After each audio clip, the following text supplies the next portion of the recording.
le garçon le plus ringard de l'école assiste à une réunion d'anciens élèves avec une top modèle, choquant tout le monde. Ce que personne ne sait, c'est que l'homme a en réalité construit sa femme dans un laboratoire. Lors de la réunion au lycée, Julia et Marina bavardent sur leurs anciens camarades avant de les accueillir avec de faux sourires. Leur ton change lorsque collègues, bien habillés, arrivent. Les deux femmes sont sous le charme jusqu'à ce que Julia aperçoive Vania. Elle le serre dans ses bras mais l'appelle par son vieux surnom peu flatteur du lycée. L'homme tente de s'éclipser à l'intérieur du bâtiment, mais le trio l'en empêche en plaisantant, puis le laisse passer. La réunion commence et une Sacha un peu éméchée rejoint Vania pour lui poser des questions sur sa vie. Vania lui confie qu'il est marié à une ancienne camarade de classe, qui n'est pas encore arrivée. C'est alors que la magnifique Lena entre dans la salle, à la surprise générale, car elle était leur ancienne camarade devenue top modèle en Amérique. Elle demande à Sacha de lui céder sa place pour s'asseoir avec son mari. Déconcertée, Sacha se tourne vers Vania puis lui laisse sa chaise. Lena embrasse alors son mari avec passion, laissant tout le monde bouche bée. Personne ne peut croire que celui qu'il maltraitait autrefois est désormais marié à une sublime top modèle. La soirée continue et les anciens camarades regardent le couple danser avec romantisme. Après leur danse, Vania s'excuse pour aller aux toilettes. Oleg prend alors la tête d'un petit groupe pour parler à Lena. Il lui demande pourquoi elle a fait tout ce chemin depuis l'Amérique juste pour une réunion d'anciens. Lena répond qu'elle est revenue en Russie après avoir épousé Vania. Oleg pense à une blague, et les hommes rient. Mais la mannequin suppose qu'ils sont simplement jaloux, car Vania a épousé une femme que ne peuvent que rêver de satisfaire. Elle ajoute même que la petite entreprise d'Oleg n'impressionne pas une femme aussi accomplie qu'elle. Humiliée, mais sans argument, le groupe confronte ensuite Vania en l'accusant d'avoir payé Lena pour les humilier.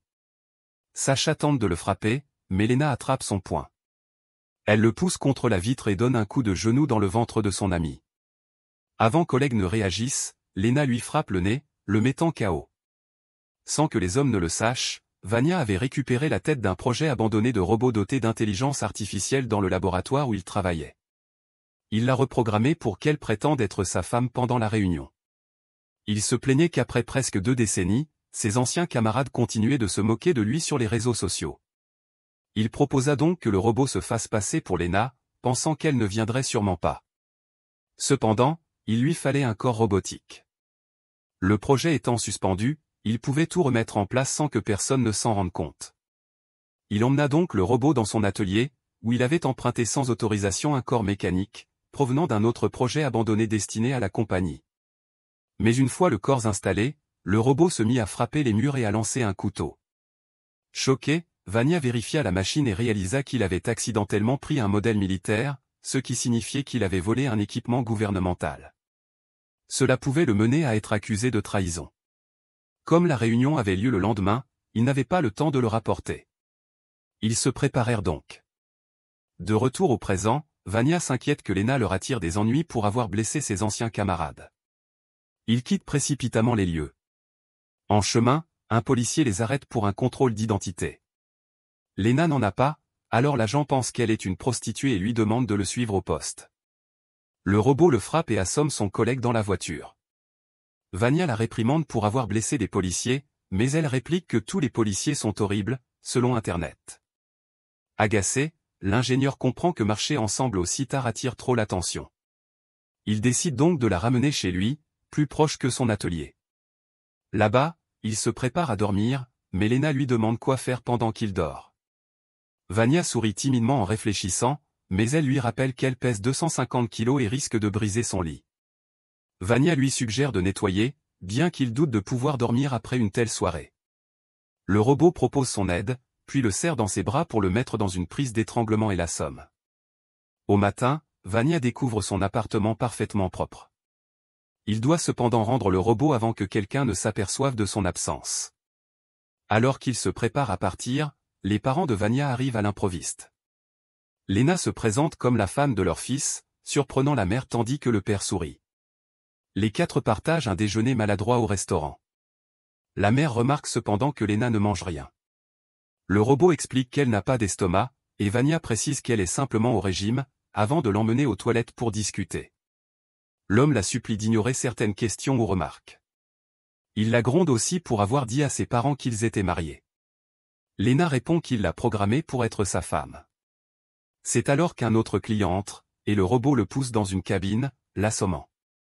Vanya panique, mais le robot justifie son geste en expliquant que son protocole militaire l'oblige à réagir immédiatement face à une menace.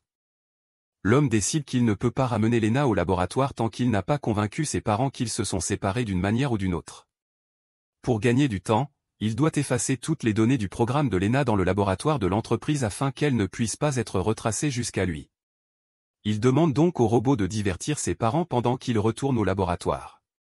Plus tard, Lena emmène ses parents en voiture en prétendant que son mari doit aller travailler. Pendant ce temps, l'homme prend un taxi jusqu'au laboratoire, mais découvre que celui-ci est rempli d'agents de sécurité.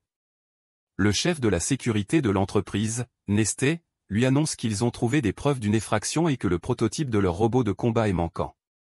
Nerveusement, Vanya suggère que le robot s'est peut-être échappé seul. Il explique aussi qu'il testait différents programmes récemment et que l'un d'eux a peut-être activé son système par erreur. Nesté demande alors pourquoi il parle du robot comme si c'était une femme, et l'ingénieur ment rapidement en disant qu'ils appellent les robots elle, donc il s'y est habitué. Ailleurs, la machine consciente se promène au parc avec les parents de Vanya. Non loin de là, un homme arrache le sac d'une femme, mais Lena le lui reprend immédiatement, faisant tomber le voleur. Celui-ci tente de la poignarder, mais le robot lui assène un coup de tête et l'assomme. Choqués, les parents vérifient si elle va bien et découvrent que le couteau du voleur s'est plié en tentant de la blesser. Lena prétend alors que ce sont ses abdominaux d'acier qui l'ont protégée. Pendant ce temps, Nesté ordonne à Vanya d'accéder au système de contrôle. Pour gagner du temps, l'ingénieur aperçoit un agent d'entretien et affirme qu'il ne travaille pas ici, ce qui pousse les autres à courir après lui. Resté seul, l'homme lance alors l'effacement des données pour supprimer l'historique de programmation de Lena. Les agents reviennent bientôt avec le véritable agent d'entretien, juste au moment où l'effacement est terminé. Vanya s'excuse et prétend qu'il ne l'avait pas reconnu de loin. Nesté lui demande alors d'insérer sa clé USB dans l'ordinateur pour activer une clé de sécurité. L'homme s'exécute nerveusement, ce qui déclenche un traceur de localisation du robot. Craignant que Lena ne soit retrouvée, Vanya l'appelle pour la prévenir.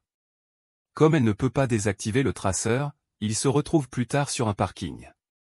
Le nerf utilise un scanner pour localiser l'appareil afin de l'enlever.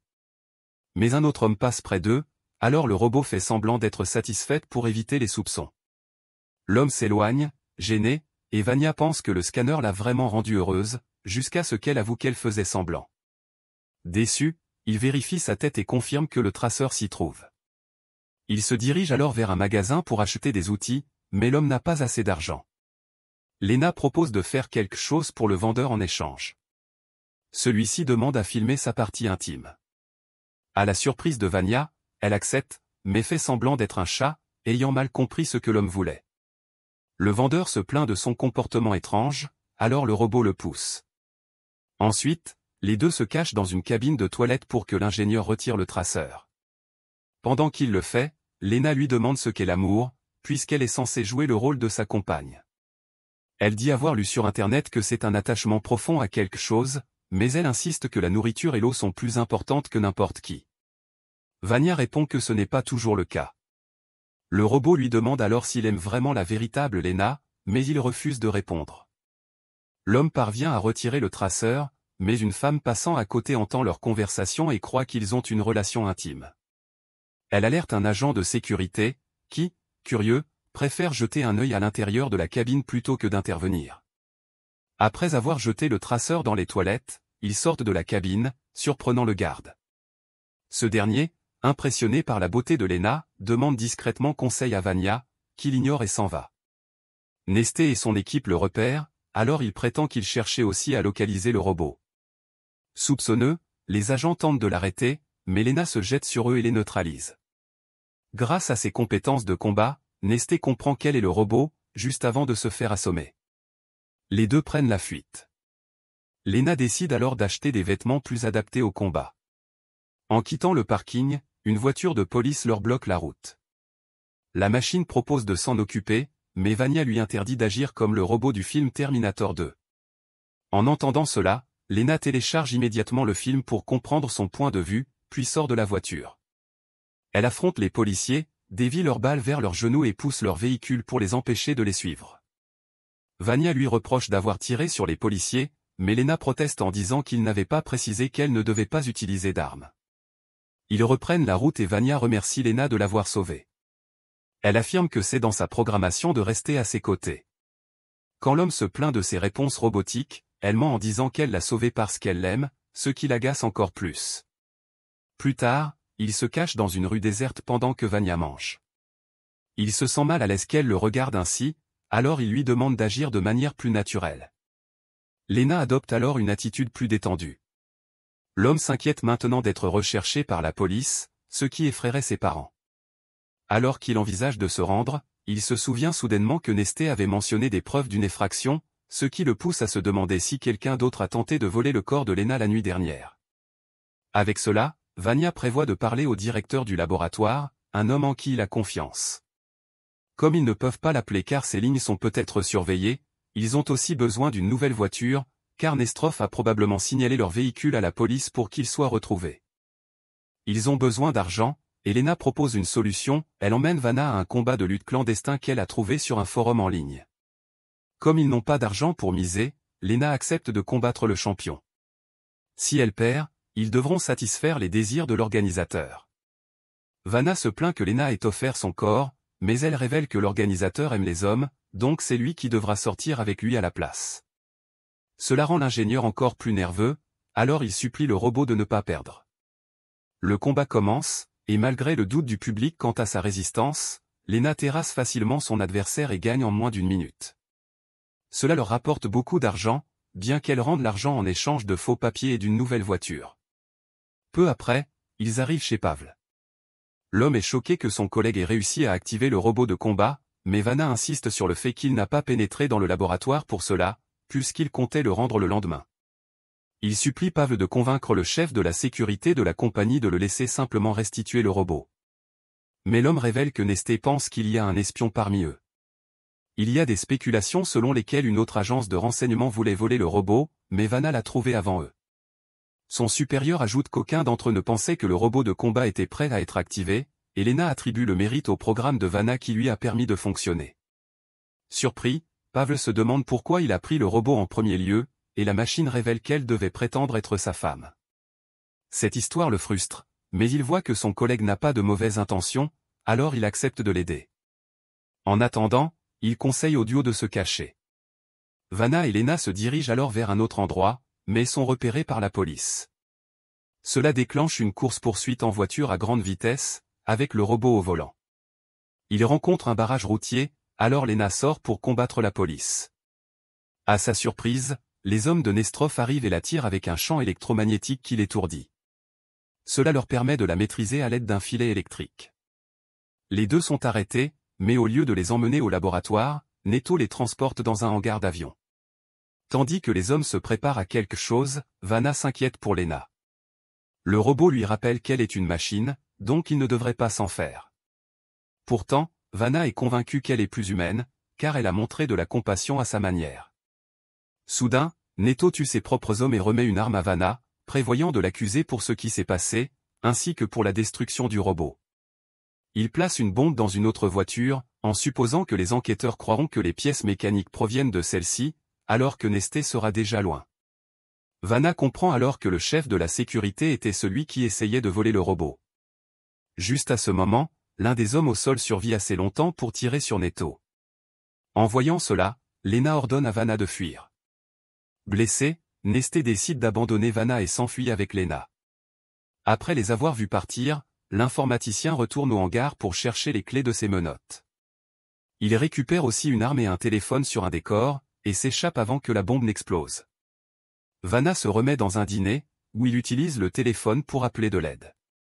Mais ne faisant confiance à personne pour retrouver Lena, il utilise le forum du Fight Club où elle s'était connectée, et y poste un message pour lui parler. Le robot lui répond et lui dit que Nesté l'emmène à un héliport à Moscou. Il s'y précipite. En chemin, Lena lui envoie un message et lui dit d'appeler la police. Vana argue que les policiers l'arrêteront d'abord, et qu'avant qu'il ne l'écoute, elle sera déjà partie. Elle lui rappelle que cela n'a pas d'importance puisqu'elle est un objet, ce avec quoi Vana n'est pas d'accord. Peu après, Nesté blessé livre Lena à son client, qui le paie avec de nouveaux papiers pour vivre une vie luxueuse aux États-Unis. C'est alors que Vanna arrive, armé, mais au lieu de tirer sur quelqu'un, il détruit la batterie du filet de Lena, la libérant. Le robot neutralise facilement les hommes, y compris son ravisseur et son client. Victorieux, Vanna s'approche pour embrasser Lena, qui réagit à peine. Elle reconnaît néanmoins qu'il a risqué sa vie pour elle, donc elle est importante pour lui, comme s'il l'aimait. Plus tard, Pavel confronte les deux, surpris qu'ils aient découvert l'espion et capturé lui ainsi que son client. Étant donné ce qu'ils ont fait pour sauver le projet, et peut-être le pays, il leur propose une récompense. Vanna demande aussitôt à continuer à travailler sur la programmation de Lena, en affirmant qu'ils sont devenus amis. Bien que le supérieur soit un peu méfiant, il accepte l'accord. Le nerf demande aussi à son patron de pouvoir sortir le robot encore une journée. Ils utilisent cette occasion pour clarifier à ses parents que Lena n'est pas sa femme, mais seulement une amie. Sa mère se sent alors coupable, pensant qu'elle poussait trop son fils à se marier. Plus tard, le robot le décourage de la convaincre de coucher avec lui. Il peut lui ordonner de le faire, puisqu'elle est une machine, mais Vanna ne veut pas cela.